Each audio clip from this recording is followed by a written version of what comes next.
As an Android user, I'm extremely jealous of how the iPhone 17 Pro is built. However, Apple forgot to do one really important thing. They ignored an international standard, and it's going to haunt every single person who buys this phone.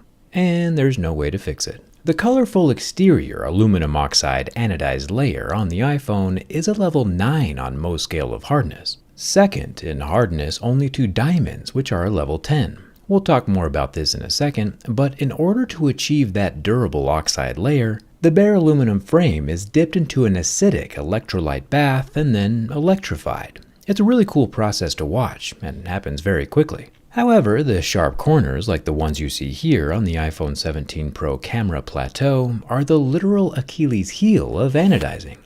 It's the weakest point of the coating, since there's not enough substrate or aluminum at that sharp corner to securely hold the top aluminum oxide in place. And Apple went and made the literal sharpest cliff possible here on the iPhone 17 Pro. For some reason, Apple didn't add a chamfer, fillet, or radius around the camera plateau, and I think it was intentional, so it looks cooler. But that decision to look cool out of the box is going to plague everyone who owns this phone down the road. And I'll show you physically what I mean. I do still have a buy a big knife, get a little jerry-rig knife free deal going to the end of the month. Just add them both to your cart at the same time and the discount is automatic. But let's not get distracted. Jumping in to get a closer look with the digital microscope, this thing is so fun, we can first scope into the leaf of the Apple logo. But that's not what we came here to see.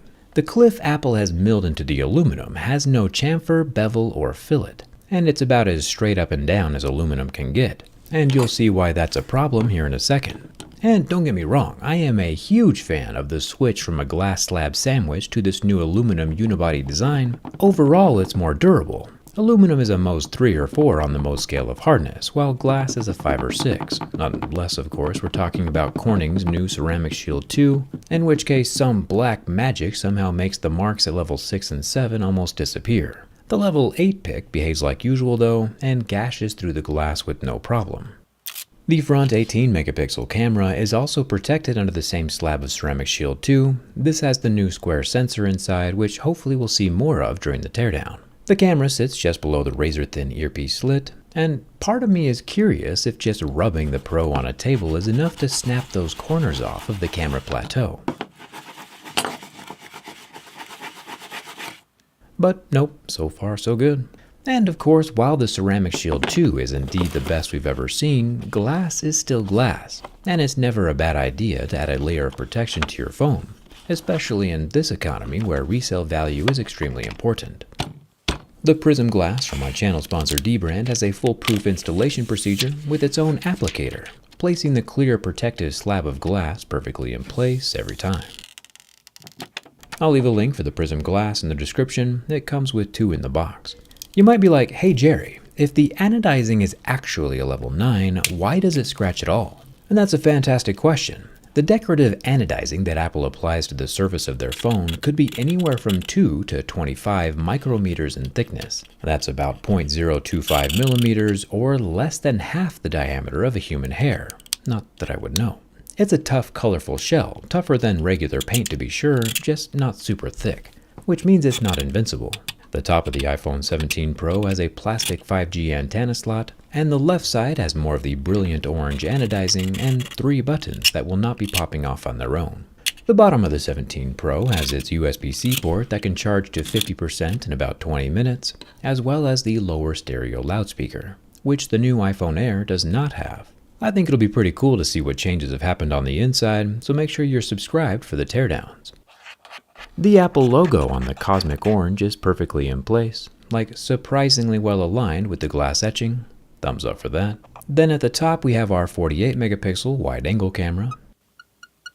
Then the 48 megapixel main camera down at the bottom, and the 48 megapixel 4x telephoto off to the side, all of which are still covered with Apple's version of sapphire crystal.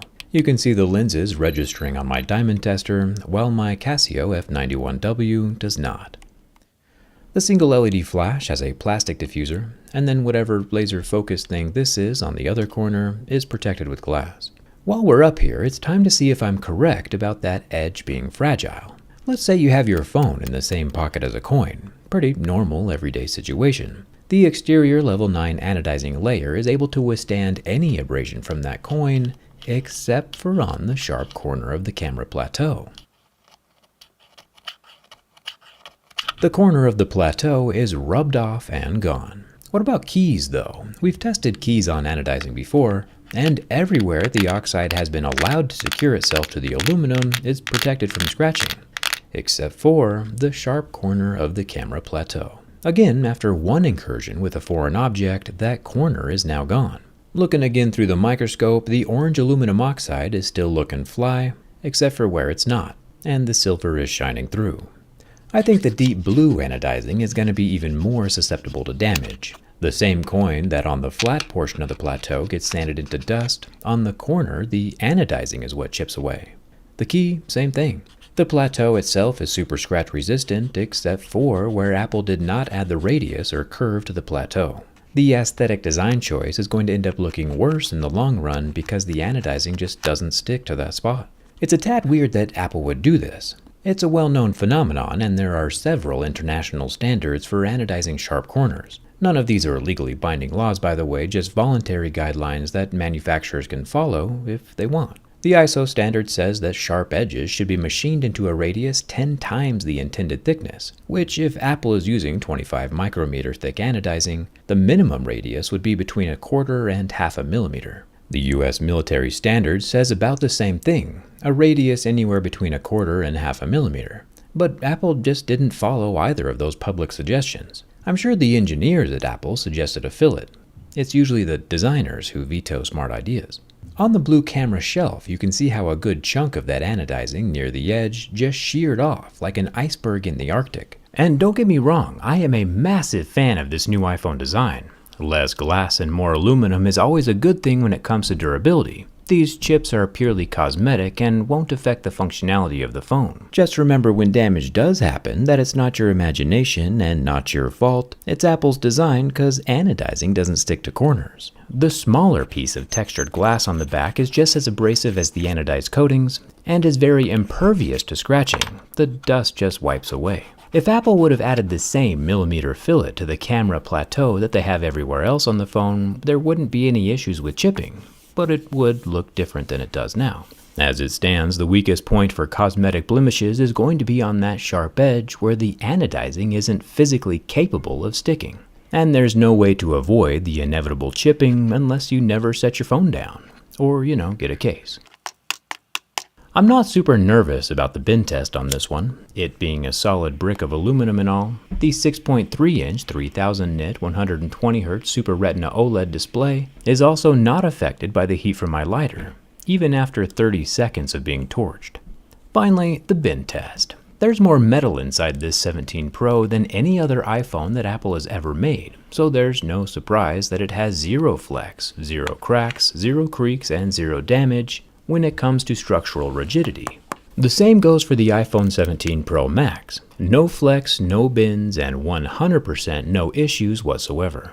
The iPhone 17 Pro and Pro Max passed my durability test, except for the part where your iPhone 17 Pro is going to chip and there's nothing you can do to save it. Apple's own transparent case, which isn't all that transparent, does have a raised lip around the camera plateau, so that will help keep things intact. But if you want a case that looks even better and more transparent and more protective, I would suggest the Ghost case from Dbrand.